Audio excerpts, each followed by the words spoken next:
I'm Audrey Wilson, 24 years old, and I always thought family meant unconditional love. That illusion shattered the night of my brother Kyle's graduation dinner.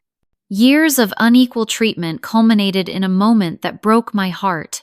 Dad proudly gifted Kyle a car for barely passing high school, then turned to me with cold eyes and handed me a rent bill. My 4.0 GPA and full ride scholarship had earned me nothing but higher expectations and less love. That night changed everything. Before I continue with how my life completely changed that night, let me know where you're watching from, and hit that subscribe button if you've ever felt invisible in your own family. Growing up as the older sister to Kyle, who's 6 years younger than me, was like living in two different households under one roof. From an early age, I noticed the difference in how our parents treated us, especially my father, Richard Wilson. Where Kyle's C grades earned him ice cream and praise, my straight As we're met with, "That's what we expect from you." This pattern continued throughout our childhood and teenage years. I graduated high school as valedictorian, earned a full scholarship to State University, and maintained a 4.0 GPA while working part-time to cover my expenses. When I graduated college 3 years ago, there was a small dinner at home. My gift was a coffee mug that said, "The real world starts now." Meanwhile, Kyle struggled through high school with C's and D's, barely managing to graduate on time this year. After college, I moved back home temporarily. The plan was to work for a year or two, save money, and then apply to graduate programs in psychology. I secured a job at a local mental health clinic as an intake coordinator, a position that paid decently but not enough to comfortably afford an apartment in our expensive city while saving for graduate school. Living at home was meant to be a strategic stepping stone, not a regression. My father, a successful contractor who built his business from scratch, always had a special bond with Kyle. They shared interests in sports and cars, while I took after my mother's more intellectual side. But even my mother, Laura, a kindergarten teacher, seemed to enable the favoritism rather than challenge it. When I would point out the discrepancies in how we were treated, she would say things like, "Your father shows love differently to different people," or "Kyle needs more encouragement than you do." I tried countless times to address the unfair treatment. Once, after my promotion at work went unacknowledged, while Kyle's first part-time job at the mall warranted a celebratory dinner, I calmly asked my parents if they realized the difference in how they responded to our achievements. "You're comparing apples and oranges, Audrey," my father had said. "You've always been self-sufficient. Kyle needs more support to find his way." My relationship with Kyle himself was complicated. He wasn't malicious about the favoritism. In fact, he seemed largely oblivious to it. He looked up to me, often asking for help with schoolwork or advice about life decisions. I never resented him personally for how our parents treated us differently. If anything, I worried that the constant coddling would leave him unprepared for adulthood. Throughout my early 20s, I held on to hope that things would change once I had proven myself in the professional world. I thought my father might finally see me as the competent, successful adult I had become. Each small achievement at work, each dollar saved toward my future, was mentally cataloged as evidence that would eventually win his approval. The incidents leading up to graduation day painted a clear picture I was trying hard not to see. 3 months ago, when I received a substantial performance bonus at work, I excitedly shared the news at dinner. My father nodded and immediately turned to Kyle to ask about his baseball game. When Kyle got accepted to community college despite his mediocre grades, my parents took him out to a steakhouse and invited the extended family. When I was accepted to all 5 graduate programs I applied to in high school, my mother baked a cake, but my father was too busy to join the celebration. Last Christmas, my father gave Kyle an expensive gaming system to reward his improvement in English class from a D to a C-. My gift was a planner for the upcoming year, with a note that said, "To help you organize your goals." The disparity was so obvious that even my Aunt Meredith raised an eyebrow. "Your father has always struggled to connect with people who don't think like him," Aunt Meredith told me privately. "It's not about love, it's about understanding." But her words, while well-intentioned, didn't lessen the sting of years of emotional neglect. Despite all this, I maintained a close relationship with my family. I contributed to household expenses voluntarily, did more than my share of chores, and made myself available to help Kyle with college applications and scholarship essays. I told myself that family is complicated, that my parents showed love in different ways, and that eventually my father would see me for who I was.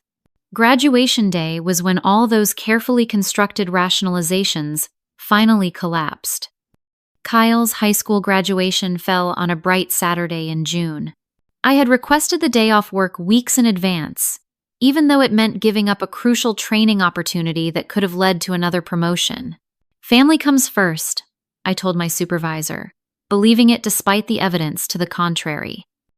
The morning of graduation, I woke up early to help my mother prepare for the celebration dinner planned for that evening. We were expecting grandparents, aunts, uncles, and a few family friends to join us in celebrating Kyle's achievement. I spent 3 hours cleaning the house while my mother prepared her famous pot roast and apple pie. "Your brother is so excited," my mother said as we worked side by side in the kitchen. "He's been talking about nothing else for weeks." "I'm happy for him," I replied, and I meant it. Despite everything, I wanted Kyle to feel special on his big day. I had spent nearly $100, a significant amount from my carefully budgeted salary, on a graduation gift for him, a leather-bound journal with his initials embossed on the cover, and a gift card to his favorite bookstore. Kyle had recently discovered an interest in writing, and I wanted to encourage that spark of academic curiosity. As we prepared the house, I overheard my parents talking in hushed tones in their bedroom. "Do you think he suspects anything about the surprise?" my mother asked. "Not a clue," my father replied, his voice warm with excitement. "The look on his face is going to be priceless." I felt a familiar pang in my chest, a mixture of happiness for Kyle and a deep, persistent hurt that my own achievements had never warranted such secrecy and excitement.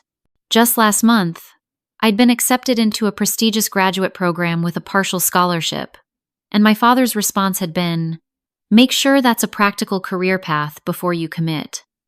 My phone buzzed with a text from my best friend Jennifer. "Good luck today. Remember what we talked about. Stand your ground if things get weird. Love you." Jennifer had witnessed firsthand the dynamic in my family and had been encouraging me for years to establish firmer boundaries. I texted back a quick "thanks. I'll try" before returning to my cleaning duties. By early afternoon, it was time to leave for the graduation ceremony. Kyle emerged from his room looking uncharacteristically mature in his cap and gown, though his tie was askew. Without being asked, I stepped forward to straighten it. "Nervous?" I asked him. "A little," he admitted. "Did you feel this way at your graduation?" "Everyone does," I assured him. "Just enjoy the moment. You earned it." And despite knowing that his path had been considerably easier than mine, with much more support along the way, I meant it. Kyle had struggled in his own way, and today was his day. The ceremony itself was standard high school graduation fare speeches from the principal and valedictorian, the calling of names, the turning of tassels. I sat between my mother, who sniffled proudly throughout, and my father, who seemed unusually animated. When Kyle's name was called, my father whooped so loudly that several people turned to look. I clapped enthusiastically, pushing down the memory of my own college graduation when my father had checked his watch repeatedly during the ceremony. "Our boy did it," my father said to no one in particular, his voice thick with emotion. Not everyone believed he could, but we always knew. I bit my tongue against the reminder that Kyle had barely done it, passing his final classes by the slimmest of margins, while I had graduated summa cum laude from a university ranked in the top 50 nationwide. Today wasn't about me, I reminded myself. It never was. After the ceremony, we gathered outside with other families for photos. I volunteered to take most of them, stepping in only when an aunt insisted on one with both Wilson children. As we posed, Kyle's arm around my shoulders, I wondered if anyone else noticed how my father angled his body slightly away from me, how his proud smile dimmed just a fraction when I entered the frame. As we drove home to prepare for the dinner, my mother turned from the front passenger seat to look at me. Audrey, did you see the Johnsons at the ceremony? Their daughter Sarah is going to the same graduate school as you. Isn't that nice? That's great, I said, surprised and touched that she had remembered this detail about my future plans. Maybe you two can carpool, my father interjected. Save on gas money. That program's going to cost a pretty penny. And just like that, my small moment of being seen was transformed into another reminder of how I was viewed a financial calculation rather than a source of pride.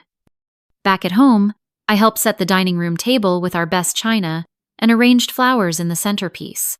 Through the window, I could see my father in deep conversation with my uncle, gesturing excitedly toward the garage, which had been kept mysteriously closed all day. The surprise, whatever it was clearly stored there.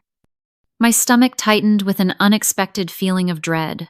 Something about today felt different, like we were approaching a turning point I couldn't yet see.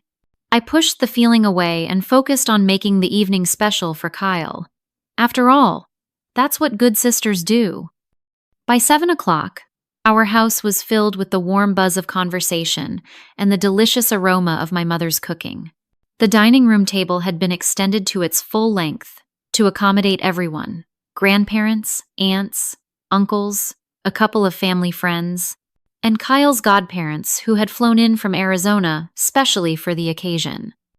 I wore a navy blue dress I'd bought on sale last month and had taken extra care with my hair and makeup. Part of me, the part that still yearned for my father's approval despite years of evidence that it would never come, hoped that looking particularly put together might finally make him see me as the successful adult I'd become. Kyle sat at one end of the table, still in his graduation gown, though he'd removed the cap, beaming as relatives stopped by his chair to congratulate him and press cards into his hand. My mother fluttered around, refilling glasses and bringing out dish after dish. My father stood near Kyle, his hand resting proudly on my brother's shoulder as he recounted Kyle's challenging academic journey to anyone who would listen. Not everyone gets school, he was telling my grandmother, but Kyle here persevered, showed real character pushing through when things got tough. I took small sips of my wine and nodded along with the conversation, offering congratulations where appropriate and deflecting the occasional question about my own life with brief, positive responses. Work is great, thanks for asking. Yes, still planning on graduate school next year. No serious relationship right now, focusing on my career. Dinner was served, and the conversation flowed freely around topics safe from controversy: Kyle's graduation, summer plans, a cousin's recent engagement. I contributed when addressed directly, but otherwise maintained a quiet presence, the role I'd perfected in family gatherings over the years. As dessert was being served, my mother's apple pie with vanilla ice cream, my father stood and tapped his glass with a spoon. The table gradually fell silent as everyone turned to him expectantly. I want to thank everyone for coming tonight to celebrate a major milestone in our family, my father began, his voice carrying the practiced authority of someone used to speaking at job sites. Today, our son graduated high school. A round of applause circled the table. Kyle ducked his head, smiling. Now, some kids breeze through school without breaking a sweat, my father continued, and I felt his eyes flicker briefly to me before returning to Kyle. And then there are the fighters, the ones who have to earn every grade, who have to push themselves beyond what comes naturally. Those are the ones who really learn what they're made of. More nods of approval around the table. My Uncle Henry raised his glass in Kyle's direction. Kyle, my father said, his voice softening with emotion, your mother and I couldn't be prouder of the young man you've become. You've shown determination, character, and heart. You've proven that you can overcome challenges and come out stronger, and that deserves recognition. He reached into his pocket and pulled out a small box, which he placed in front of Kyle. Son, We know you've been saving for a car, working those shifts at the mall, putting away a little each month. It shows responsibility, planning for the future." Kyle nodded, looking slightly confused but pleased at the public acknowledgement. My father smiled, then glanced toward the window that faced our driveway. "But we thought you deserved something special for this achievement, something to help you start the next chapter of your life right." He handed Kyle the small box. With uncertain fingers, Kyle opened it to reveal a key fob, with the BMW logo clearly visible. The table erupted in gasps and exclamations. Kyle's eyes widened in disbelief. "No way," he whispered. My father's smile widened. "Way," he said, using Kyle's own teenage vernacular in a rare moment of playfulness. "It's parked in the garage. Black, just like you wanted." Chairs scraped as everyone rose to follow Kyle and my father to the garage. I remained seated for a moment, a cold weight settling in my stomach. A BMW. For graduating high school with a C average. I thought of my ancient Honda with 200,000 miles on it, which I'd purchased myself with money saved from 3 simultaneous part-time jobs in college. Eventually, I followed the group to the garage, hanging at the back as everyone exclaimed over the shiny new car, a BMW 3 Series that had to have cost at least $40,000. Kyle was sitting in the driver's seat, running his hands over the leather steering wheel with an expression of pure joy. "This is insane," he kept saying. "I can't believe it's mine." I plastered on a smile and waited for the right moment to approach, giving Kyle a side hug when the crowd around the car thinned. "Congratulations," I said, and despite the hurt and confusion swirling inside me, I meant it. Kyle's excitement was genuine and infectious. "You're going to be the coolest kid at community college." "Right?" he agreed, too caught up in the moment to detect any complexity in my tone. "Dad says I can drive us all to Crescent Lake next weekend for Memorial Day." The celebration continued back inside with champagne for the adults and sparkling cider for Kyle and our younger cousins. Toasts were made, cake was served, and plans for summer outings in the new car were enthusiastically discussed. Throughout it all, I maintained my smile and supportive sister role, though my cheeks were beginning to ache from the effort. As the evening wound down and relatives began to leave, I started gathering plates and carrying them to the kitchen, falling into the helper role that had always been expected of me. I was loading the dishwasher when my father entered the kitchen, loosening his tie with one hand and carrying an empty champagne glass in the other. "Good party," he said, placing his glass on the counter. "It was," I agreed. "Kyle seems really happy." My father nodded, then leaned against the counter, crossing his arms. His expression shifted to something more businesslike. "Audrey, your mother and I have been talking." Something in his tone made me straighten up, my hand still holding a dessert fork. "You've been living here for almost 2 years now," he continued. "You've got a stable job, you're 24 years old. It's time you started contributing properly to the household." I blinked, confused. I already buy groceries every other week, and I paid for the hot water heater repair last month. My father waved this away as if it were irrelevant. "Starting this month, we'll need $900 for rent, due by Sunday." I stared at him, waiting for the punchline. When none came, I said, "You're joking, right? After you just bought Kyle a $40,000 car for barely graduating?" His expression hardened. "That's different. Kyle's just starting out. You're an adult now, with a job and responsibilities. $900 is below market rate for this area, as you well know." "I'm saving for graduate school," I said, hearing the slight tremor in my voice. "You know that. That's why I moved back home in the first place." "Plans change," he said with a shrug. $900. By Sunday." He turned to leave, then paused. "And don't mention this to Kyle. No need to dampen his big day with adult concerns." As he walked away, leaving me alone among the dirty dishes, something inside me that had been bending for years finally broke. After the last guest left, and Kyle went out to meet friends for a post-graduation celebration, I found my father in his study reviewing blueprints for an upcoming project. My mother was in the living room, flipping through a magazine, but clearly not reading it, her eyes darting nervously toward the study door as I knocked and entered without waiting for a response.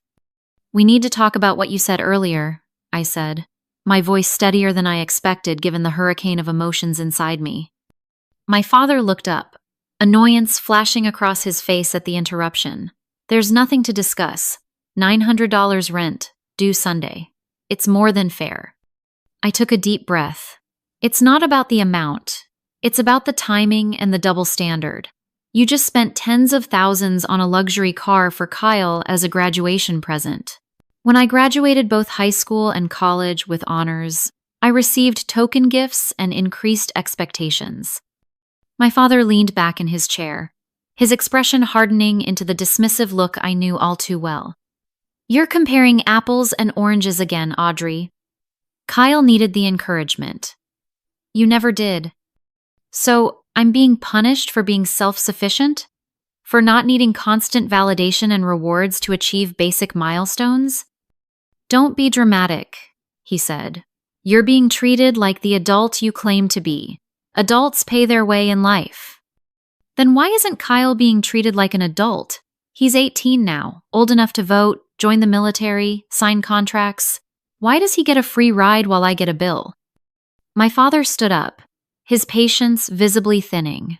"Because that's how we've decided to parent each of you, based on your different needs and circumstances." "No," I said, my voice quiet but firm. "It's because you value him more than me. You always have."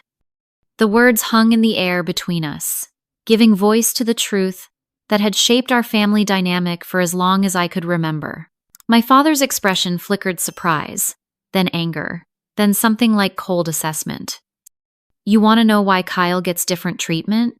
he said finally. "Because he's worth it." The words hit me like a physical blow. I'd suspected for years that my father felt this way, but hearing it stated so baldly, without any attempt to soften the blow or dress it up in rationalizations about different parenting styles, knocked the air from my lungs. "Richard!" My mother appeared in the doorway, her face pale. She must have been listening from the living room. "You don't mean that." "I'm just being honest," my father replied, not taking his eyes off me. "Audrey wants to be treated like an adult. Adults can handle the truth. Kyle has potential if he's given the right support. He could take over the business someday, something Audrey has never shown any interest in." "Because you never offered it to me," I said quietly. My father continued as if I hadn't spoken. "Kyle connects with people, has charisma. He'll go places with the right backing. Audrey's chosen a path that's entirely her own, against our advice. Fine. But that means she's on her own financially too." My mother stepped fully into the room, placing herself between us as if physically blocking the emotional shrapnel flying back and forth. "Richard, stop it. Audrey has always been a wonderful daughter. She's worked so hard, been so responsible. And she's thrown it all away on a dead-end job and plans for a degree that will drown her in debt for what? To listen to strangers' problems all day? What kind of life choice is that?" And there it was, the real issue. Not that I hadn't achieved enough, but that my achievements weren't in directions my father valued. I hadn't followed in his footsteps, or chosen a career path he understood. My independence wasn't a virtue to him. It was a rejection of his authority and values. "My career choice is valid," I said, fighting to keep my voice from shaking. "Mental health counseling helps people. It matters." "So does real work," my father shot back. "Building things, creating jobs, leaving something concrete behind." My mother placed a hand on his arm. "Richard, please. Let's all calm down and discuss this tomorrow when emotions aren't so high." But I was done with the family pattern of avoiding difficult conversations, of smoothing things over until the next incident. "No, Mom. This needs to be said. Dad, I've spent my entire life trying to earn your approval. Do you know what it's like to bring home straight A's and have them dismissed as expected? To work multiple jobs through college to avoid asking you for money, only to have Kyle handed everything on a silver platter?" "Kyle has different challenges," my father began, but I cut him off. Yes, he does. And I love him regardless. This isn't about Kyle. It's about you and how you've made me feel invisible in my own family. Tonight was just the final proof that nothing I ever do will be good enough. From outside came the sound of Kyle's friends dropping him off, car doors slamming and voices calling goodnight. The confrontation would have to end soon one way or another. My father's expression closed like a vault. $900 by Sunday. If that's too difficult for you, perhaps it's time you found your own place to live. The words were delivered with such finality, such dismissal, that something inside me simply gave up. Years of hoping for recognition, of making excuses for the discrepancies in how we were treated, of telling myself that family dynamics were complicated, all of it collapsed under the weight of those few callous sentences. "You're right," I said, surprising myself with the calm in my voice. "It is time." My mother looked alarmed. "Audrey, don't make any hasty decisions. Your father doesn't mean what he's saying. We can talk about this tomorrow." But looking at my father's cold expression, I knew with absolute certainty that he meant exactly what he'd said. And for the first time, I saw with perfect clarity that nothing would ever change unless I changed it myself. "I'm going to bed," I said quietly. "It's been a long day." As I turned to leave, my father called after me, "Remember, $900 by Sunday." I didn't respond. In my heart, I already knew I wouldn't be there on Sunday. Kyle burst through the front door then, still riding the high of his graduation day. "Best day ever," he announced to no one in particular, oblivious to the tension crackling in the air. I gave him a quick hug as I passed. "I'm glad, Kyle. You deserve to be happy." And despite everything, I meant it. My issues were with my parents, not with my brother who had simply accepted the role and privileges he'd been offered. In my bedroom, I sat on the edge of my bed and felt the physical sensation of my heart breaking, not like the sharp pain I'd imagined, but like something coming untethered, floating free after years of straining against its moorings. There was sadness, yes, but also a strange lightness. For the first time in 24 years, I was seeing my family clearly, without the distorting lens of hope and rationalization. I heard my mother's soft knock at the door but pretended to be asleep. Tomorrow would bring its own challenges. Tonight, I needed to think. Sleep didn't come easily that night. I lay awake, replaying my father's words over and over. "Because he's worth it." 4 simple words that crystallized a lifetime of feeling second best, of achievements dismissed, of love that seemed conditional on conformity to expectations I could never quite grasp. Around 3 in the morning, I opened my laptop and began taking inventory of my finances. My job paid $45,000 a year before taxes, decent for an entry-level position but not extravagant in our high cost of living area. I had managed to save nearly $20,000 toward graduate school by living at home and being frugal with my spending. If I redirected that money, it would be enough for first and last month's rent, security deposit, and basic furnishings for an apartment of my own. I texted Jennifer, not expecting a response until morning but needing to put my thoughts into words. Dad demanded $900 rent starting now. When I questioned why Kyle gets a BMW for graduating while I get a bill, Dad said it's because Kyle is worth it. I think I'm done. To my surprise, Jennifer responded almost immediately. "I'm still awake prepping for a presentation. Holy shit, Audrey, that's beyond messed up. What are you going to do?" "I think I need to move out. Not just eventually. Now. My couch is yours for as long as you need it. No questions asked." The offer brought tears to my eyes. Jennifer and I had been friends since college orientation 5 years ago, and she'd witnessed firsthand the subtle dynamics of my family during visits and events. She'd been gently suggesting for years that my relationship with my parents, particularly my father, wasn't healthy, but had never pushed or judged when I made excuses for their behavior. "Thank you. I might take you up on that while I find a place. Seriously, anytime, starting tonight if you need it." I put my phone down and opened a new browser tab to search for apartments in my price range. The options were limited given the local rental market, but there were several studio apartments within a 30-minute drive of my workplace that might be workable. I bookmarked them to investigate further in the morning. Dawn was breaking by the time I finally drifted into a restless sleep, my mind made up but my heart still aching with the finality of the decision. When my alarm went off at 7, I lay in bed for a few extra minutes, listening to the sounds of my family moving around the house. My mother in the kitchen, the coffee maker gurgling, Kyle's music playing softly from his room, my father's heavy footsteps down the hallway.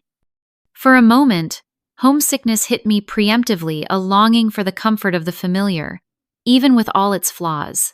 But then, I remembered my father's words, the cold dismissal in his eyes, and the feeling passed, replaced by resolve.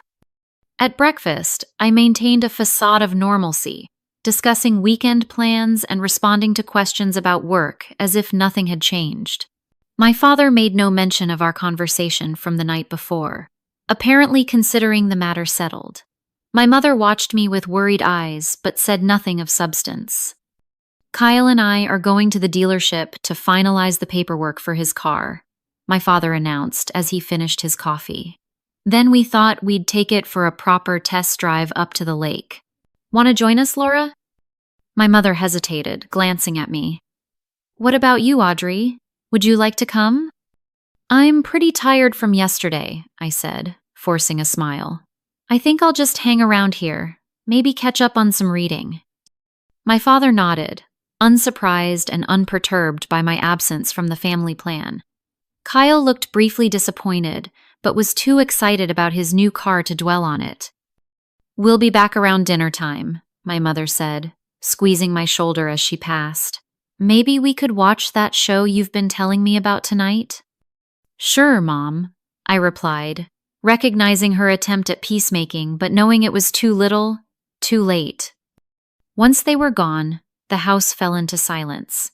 I stood in the kitchen for a long moment, looking around at the space that had been my home for most of my life. The height chart on the wall by the pantry, marking Kyle's and my growth over the years. The refrigerator covered in family photos and Kyle's sports schedules. The small herb garden on the windowsill that I had planted and maintained. There was love in this house, imperfect, unevenly distributed, but real nonetheless. For a brief moment, I wavered, wondering if I was overreacting to one bad day, one hurtful comment. But then I remembered all the small moments that had led to this point. The pattern was clear, and it wouldn't change unless I changed my role within it. With that thought, I headed to my room and began the methodical process of deciding what to take and what to leave behind.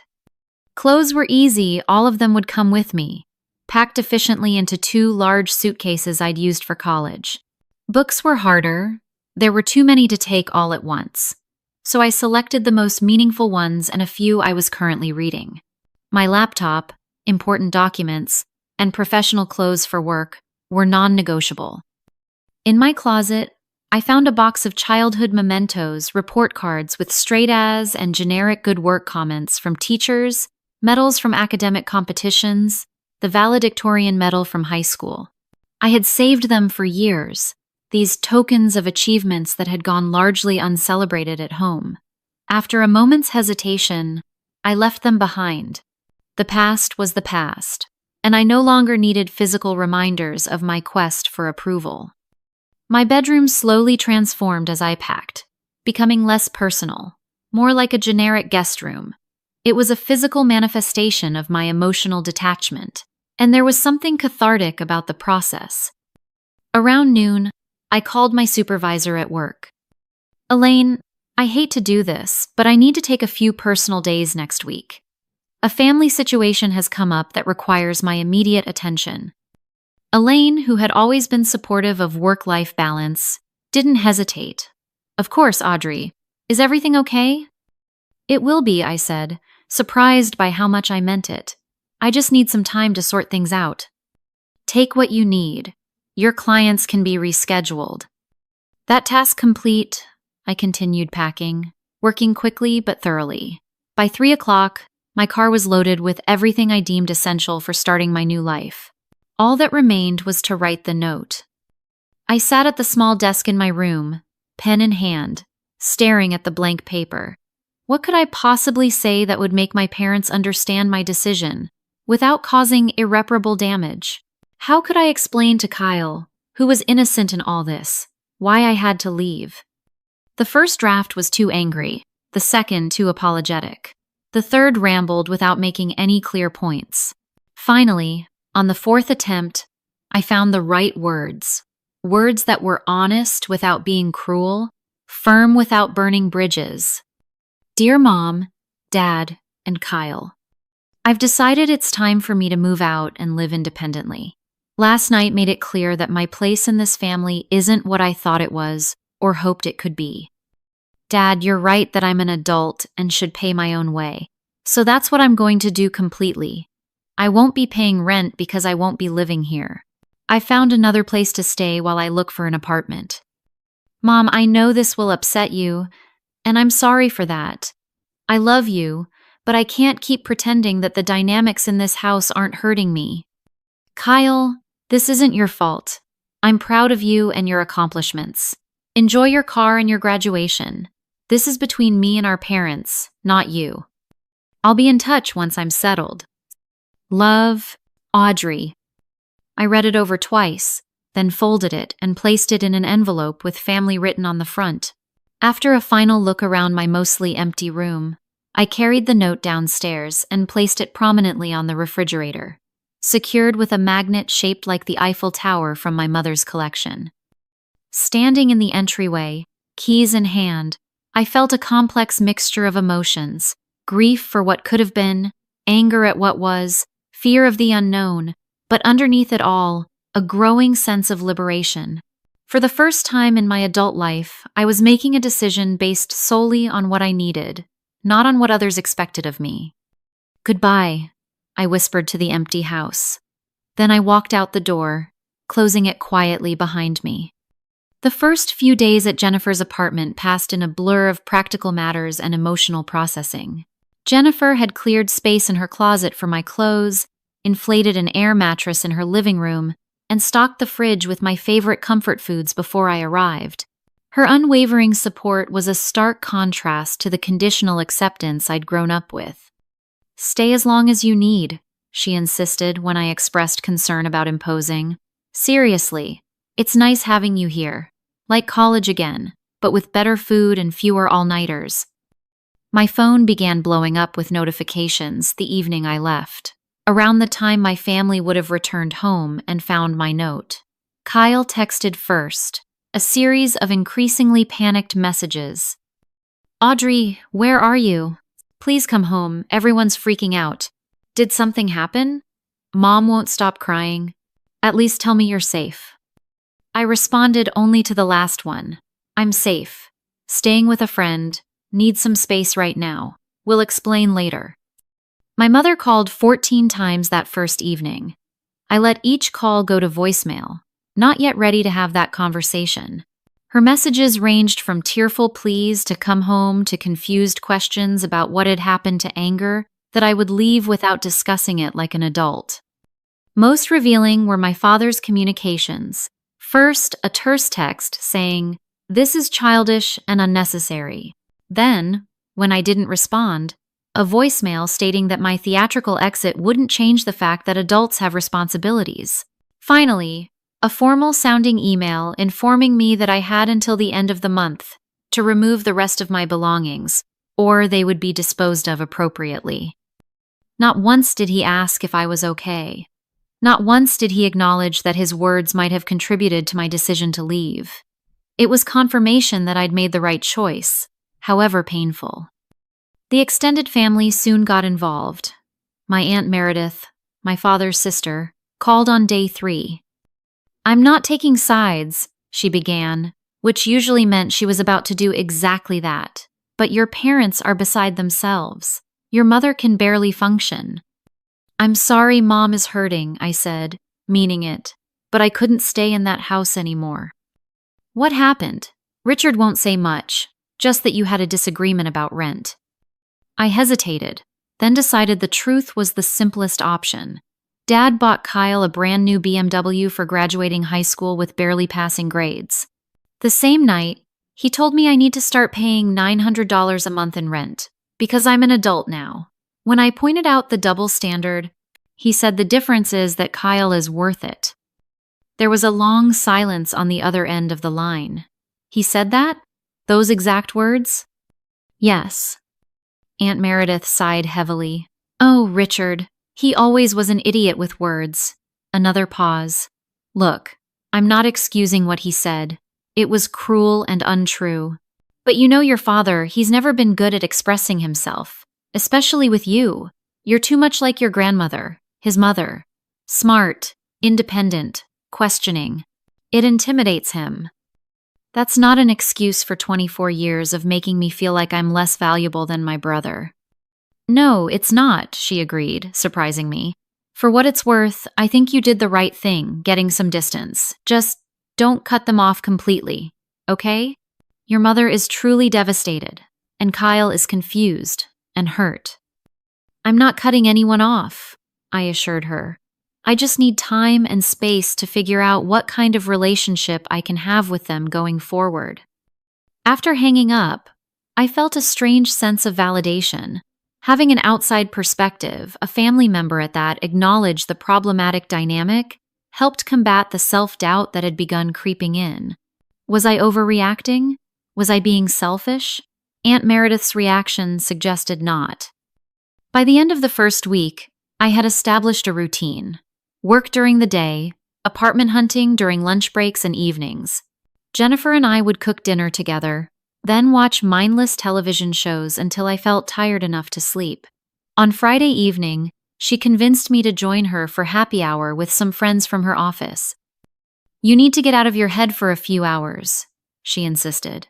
No family drama, no apartment stress, just overpriced cocktails and people who don't know your life story. She was right.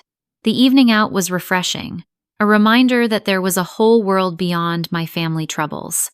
I laughed for what felt like the first time in days, and even exchanged numbers with Jennifer's colleague Mark, who worked in IT and had kind eyes and a dry sense of humor. The apartment search progressed faster than expected. The third place I viewed, a small but well-maintained studio in a converted Victorian house, felt right immediately. The landlady, Mrs. Chen, was a retired teacher who valued quiet, responsible tenants over maximizing profit. When I explained my situation in vague terms, I need to move out on my own quite suddenly, she nodded with unexpected understanding. Sometimes family is the reason we need our own space, she said. The apartment is yours if you want it. You can move in next week. With housing secured, I felt confident enough to finally respond to Kyle's increasingly distressed messages. We arranged to meet at a coffee shop halfway between Jennifer's apartment and our parents' house, a neutral territory where we could talk privately. Kyle arrived looking tired and confused, his usual carefree demeanor subdued. He hugged me tightly before sitting down. Are you coming home? He asked immediately. No, I said gently. I've found my own place. I'm moving in next week. His face fell. But why? Is it because of my car? Because I'll give it back if that's what this is about. It's not about the car, Kyle. Not really. I took a deep breath, considering how much to share. He was 18, technically an adult, but still my little brother who I wanted to protect. It's about how Dad and I interact, about patterns that have been there our whole lives. I need space to be my own person, not just Richard Wilson's responsible daughter. But what about me? Kyle asked, his voice small. I'm starting community college in the fall. I was counting on you being there to help me with essays and stuff. I'm not disappearing from your life, I assured him. We can meet up anytime you want. You can still call or text for help with school. I'm just not living under the same roof anymore. Kyle was quiet for a moment, stirring his untouched coffee. Dad's really angry, he finally said. He says you're being selfish and dramatic. What do you think? I asked, genuinely curious about his perspective. He shrugged. I think something big must have happened that no one's telling me about. One day, everything was fine. We were celebrating my graduation. I got my dream car. The next day, you're gone. And Mom's crying all the time, and Dad's stomping around slamming doors. I hesitated, then decided Kyle deserved some version of the truth. After you went out with your friends on graduation night, Dad told me I needed to start paying $900 a month in rent. When I pointed out that he had just bought you a luxury car for graduating, while I got nothing for my graduations, things got heated. He said some things that made it clear my place in the family isn't what I thought it was. What things? Kyle pressed. It doesn't matter specifically, I said, not wanting to burden him with words that might damage his own relationship with our father. What matters is that I realized I need to establish my independence completely, not just financially, but emotionally too. Kyle processed this, his expression troubled. Are you okay? Like, really okay? The question touched me deeply. In all the messages and calls from family members, Kyle was the first to ask about my well-being, rather than how my absence was affecting everyone else. I'm getting there, I said honestly. It's hard and scary, but also kind of exciting.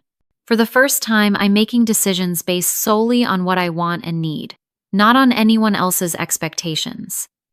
I can understand that, he said slowly. Sometimes I feel like my whole life has already been decided for me. Take over Dad's business, marry someone he approves of, have the 2.5 kids and the house in the suburbs. This was news to me. Is that not what you want? Kyle shrugged again. I don't know what I want yet. That's what college is for, right? Figuring it out? Exactly, I said, smiling at his unexpected wisdom. And that's all I'm doing too, figuring out who I am outside of our family dynamic. We talked for another hour, the conversation shifting to lighter topics, his plans for the summer, my new apartment, a movie we both wanted to see. When we finally said goodbye, hugging in the parking lot, I felt a new connection with my brother, an adult relationship, based on mutual respect rather than the protected dynamic we'd had for so long. 2 weeks after leaving home, I moved into my studio apartment. Jennifer helped, as did 2 colleagues from work who owned a pickup truck. By evening, my meager possessions were arranged in the small space, transforming it from anonymous to personal. Sitting on my secondhand couch that night, I felt an overwhelming sense of accomplishment. This was mine, all mine earned through my own efforts, chosen by my own preferences, arranged according to my own taste. The following week, I received an unexpected email from my old professor and mentor, Dr. Hansen. Audrey, I heard through department channels that you've been accepted to the graduate program. Congratulations! I'm leading a research project on trauma-informed care that has funding for a part-time research assistant. The position comes with partial tuition reimbursement. Would you be interested in discussing it? The timing couldn't have been more perfect. The position would not only provide additional income, but would give me valuable experience in my field and help offset the cost of graduate school. After a successful interview, I accepted the position, which would start in conjunction with the fall semester. As summer progressed, I established new routines and boundaries. I spoke with my mother weekly, conversations that were initially tense and tearful but gradually evolved into something resembling normal. She never explicitly acknowledged the favoritism or my father's hurtful words, but there was a new respect in how she treated me, as if my independence had forced her to see me as an adult, in a way living at home had not. My father was a different story. After his initial angry messages, he retreated into stony silence. It was Kyle who informed me that he had forbidden anyone to mention my name at dinner, a childish response that only reinforced my decision to leave. I sent him a formal email with my new address for any mail that might arrive for me, and received a one-word response. Noted. 6 months after moving out, my life had transformed in ways both subtle and profound. I had started graduate school, excelling in my courses while balancing work and the research position. I had made new friends through classes and professional networking events. I had even gone on several dates with Mark, Jennifer's colleague, though we ultimately decided we worked better as friends. Most importantly, I had developed a new relationship with myself. Without the constant undertow of seeking approval that would never come, I discovered aspects of my personality that had been suppressed. My dry sense of humor, a passion for photography, a preference for spontaneity over rigid planning. I began making decisions based on what brought me joy rather than what would earn validation. One evening in November, as I was preparing dinner in my tiny kitchenette, there was a knock at my door. Assuming it was the downstairs neighbor asking to borrow coffee again, I opened it without checking the peephole. There stood my parents. The sight of my parents standing awkwardly in my doorway sent a jolt of adrenaline through my system. My mother looked nervous, clutching her purse with white knuckles. My father stood slightly behind her, his expression a complex mixture of discomfort and something that might have been regret. "May we come in?" my mother asked, after a moment of tense silence. I hesitated, then stepped aside. "Sure, I was just making dinner." They entered cautiously, taking in my small apartment with appraising eyes. I watched my father note the secondhand furniture, the IKEA bookshelves, the lack of a dining table.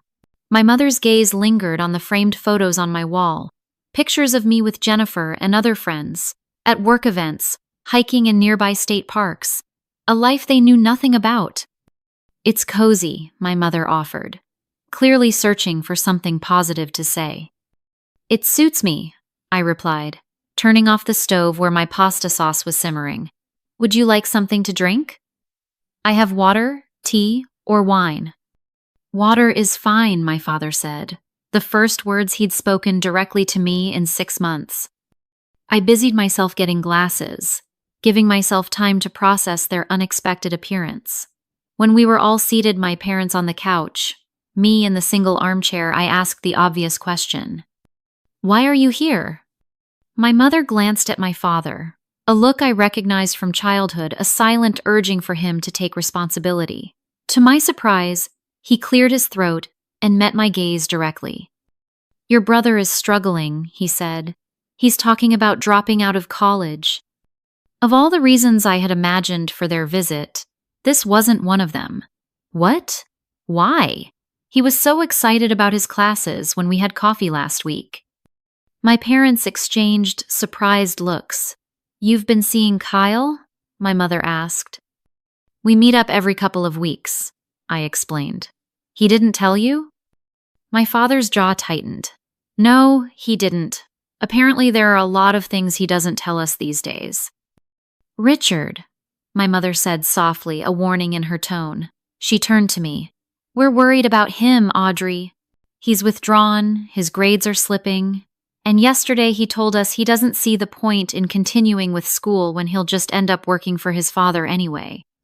I processed this information, trying to reconcile it with the enthusiastic Kyle who had shown me his English essay just days ago, proudly pointing out the A- at the top of the page. "Has something specific happened? Did you two have a fight?" My father shifted uncomfortably. "Not exactly, but ever since you left, things have been different. Kyle questions everything now. Nothing we say or do seems right to him." A realization dawned on me. He's seeing the family dynamic differently because I'm not there to balance it out. My mother nodded slowly. "I think that's part of it. Without you there taking responsibility for everything, we've had to ask more of Kyle. And she hesitated, glancing at my father. "He's not responding well to pressure," my father finished, a note of bewilderment in his voice. "Everything I ask of him becomes an argument. If I offer advice, he says I'm controlling. If I give him space, he says I don't care." Under different circumstances, I might have found some satisfaction in my father's struggle to parent the child he had always favored. But seeing the genuine concern on both their faces, I felt only sadness for my brother's difficulties. "What do you want from me?" I asked directly. "We thought maybe you could talk to him," my mother said. "He respects you. He might listen if you encouraged him to stick with school." I considered this. I'm happy to talk to Kyle, but I won't pressure him or tell him what to do. If he's questioning his path, that's his right. He needs to figure out what he wants, not what you want for him. My father's face reddened slightly, but he nodded. That's fair. An uncomfortable silence fell. There were so many unspoken issues between us, so much history that couldn't be addressed in one conversation. Finally, my mother spoke again. We've missed you, Audrey. The house isn't the same without you. I've missed aspects of home too, I admitted. But I needed this. I gestured around my apartment. I needed to know I could stand on my own. You've always been able to stand on your own, my father said quietly. That was never in question. For you, maybe. For me, it was something I had to prove to myself. My father looked down at his hands, then back up at me with an expression I'd rarely seen on his face: uncertainty. I said things that night, things I shouldn't have said. It wasn't quite an apology, but coming from Richard Wilson, it was the closest thing to one I'd ever received. I waited, allowing the silence to stretch, giving him space to continue if he chose to. Your mother has pointed out that I've been uneven in how I treat you and Kyle. That's one way of putting it, I said, unable to keep the edge from my voice. Audrey, my mother warned. No, she's right, my father said, surprising us both. I've expected more from you and given you less recognition. It wasn't fair. I felt a lump forming in my throat, but swallowed it down. No, it wasn't. I don't know how to fix it, he admitted, but I'd like to try. For Kyle's sake, if nothing else. The qualification stung, but I recognized it as my father's attempt to save face. A lifetime of emotional stubbornness couldn't be overcome in one conversation. The fact that he was here at all, admitting any fault, was significant. I won't move back home, I said firmly. But I'm open to rebuilding our relationship. Slowly, and with boundaries. My mother reached over and squeezed my hand, tears in her eyes. That's all we're asking for. As they prepared to leave, my father paused at the door. You've done well for yourself here, he said, his tone gruff but sincere. It's not what I would have chosen for you, but it suits you. Coming from him, it was high praise indeed. After they left, I sat in my quiet apartment, processing the unexpected visit and what it might mean for our family's future. The conversation hadn't resolved all our issues, far from it, but it had opened a door that I thought had been permanently closed. The following weekend, I met Kyle at our usual coffee shop. He seemed surprised when I brought up his struggles at school. Mom and Dad came to see you? He asked, clearly shocked. They're worried about you, I said, and honestly, so am I. You seemed fine when we talked last week. Kyle sighed, running a hand through his hair. I am fine, mostly. I don't know if community college is right for me right now. And every time I try to talk to Dad about other options, he shuts me down. What other options are you considering? I've been thinking about taking a gap year, maybe traveling a bit, working different jobs to figure out what I actually enjoy. He looked at me anxiously. That's not crazy, right? Not at all, I assured him. Lots of people take time to explore before committing to a career path. Try telling Dad that. He's got my whole life planned out, take business classes, work summers at his company, eventually take over when he retires. But what if that's not what I want? I smiled at him with newfound respect. My little brother was growing up, questioning the path that had been laid out for him just as I had done. Kyle, the most important thing I've learned in the past 6 months is that you have to live your life for yourself, not for Mom and Dad or anyone else.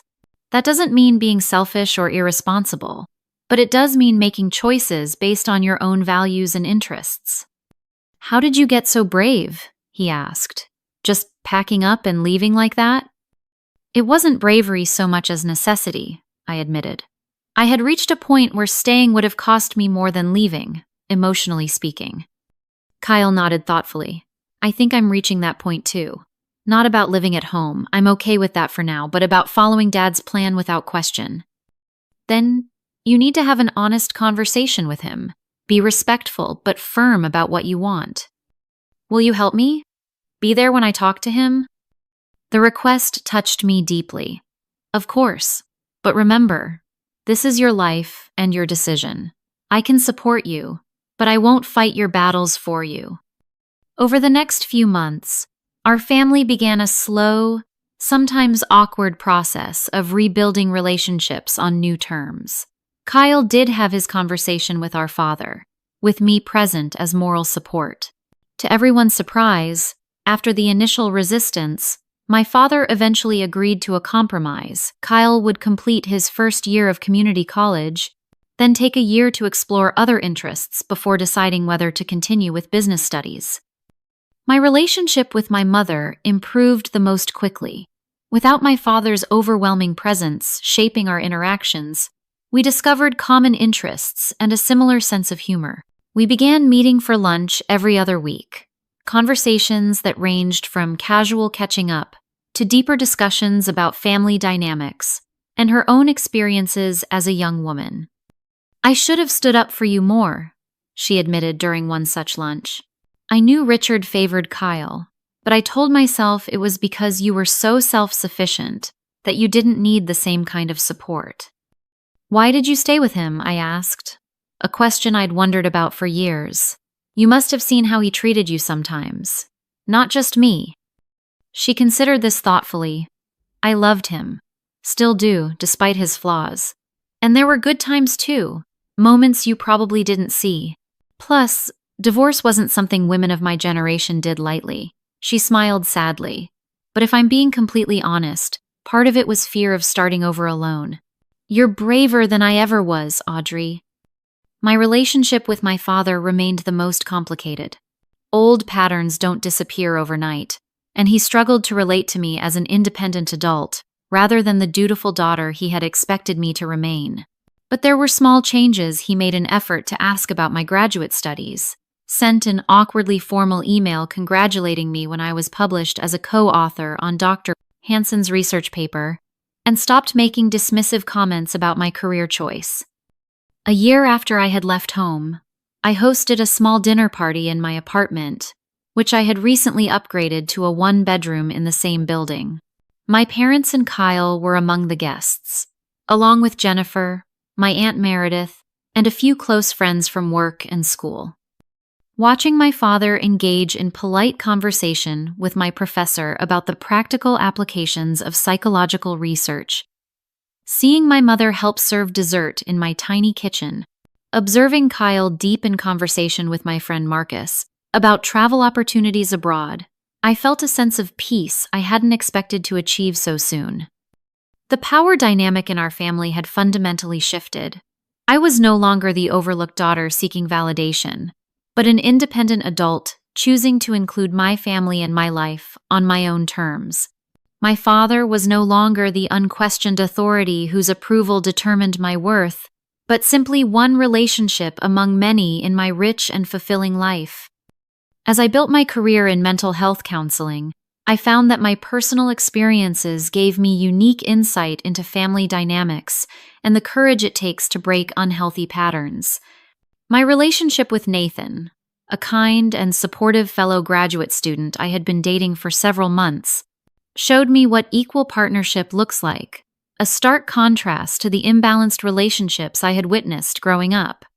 Kyle eventually decided that business was indeed his path, but on his terms he wanted to focus on sustainable entrepreneurship rather than construction. After initial resistance, my father grudgingly supported this direction, perhaps having learned from his experience with me that holding too tightly to control often results in losing connection altogether. The journey wasn't always smooth. There were still difficult conversations, moments of reverting to old patterns, times when boundaries needed to be reasserted. But with each interaction, each holiday navigated, each disagreement resolved respectfully, we built a new kind of family relationship, one based on mutual respect rather than prescribed roles. Looking back on that pivotal night when my father had demanded rent, while gifting my brother a luxury car, I realized that what had seemed like the worst moment of my life had actually been the catalyst for necessary change. Without that breaking point, I might have continued indefinitely in the role of the good daughter, seeking approval that would never fully come, sacrificing my own needs to maintain a false family harmony. The most profound lesson I learned through it all was that true self-worth comes not from external validation from parents or anyone else, but from honoring your own values and boundaries. Sometimes the most loving thing you can do for yourself and ultimately for your relationships is to walk away from situations that diminish you, even when those situations involve the people who are supposed to love you most. As I helped Kyle move into his own apartment near campus the following year, a modest place he was paying for primarily himself through a part-time job and scholarships, he thanked me for showing him it was possible to forge his own path. "If you hadn't left that night, I don't think I ever would have questioned anything," he said as we assembled a bookshelf together. "You changed everything, not just for yourself, but for all of us." His words stayed with me, a reminder that our actions can have ripple effects beyond what we initially imagine. By choosing myself in that moment of crisis, I had not only changed my own life, but had created space for others to change as well. Sometimes, walking away isn't an ending, but the first step toward building something better, something true, something healthy, something that can genuinely last. And sometimes the note you leave behind opens the door to conversations that should have happened years ago. Have you ever had to walk away from a situation to preserve your self-respect? What difficult family dynamics have you navigated in your own life? I'd love to hear your stories in the comments below. If this resonated with you, please hit that like button and subscribe to hear more stories about finding strength in difficult situations. And if you know someone who might need to hear this message, please share this video with them. Thank you for listening to my story. And remember that choosing yourself isn't selfish. It's sometimes the most necessary act of self-preservation.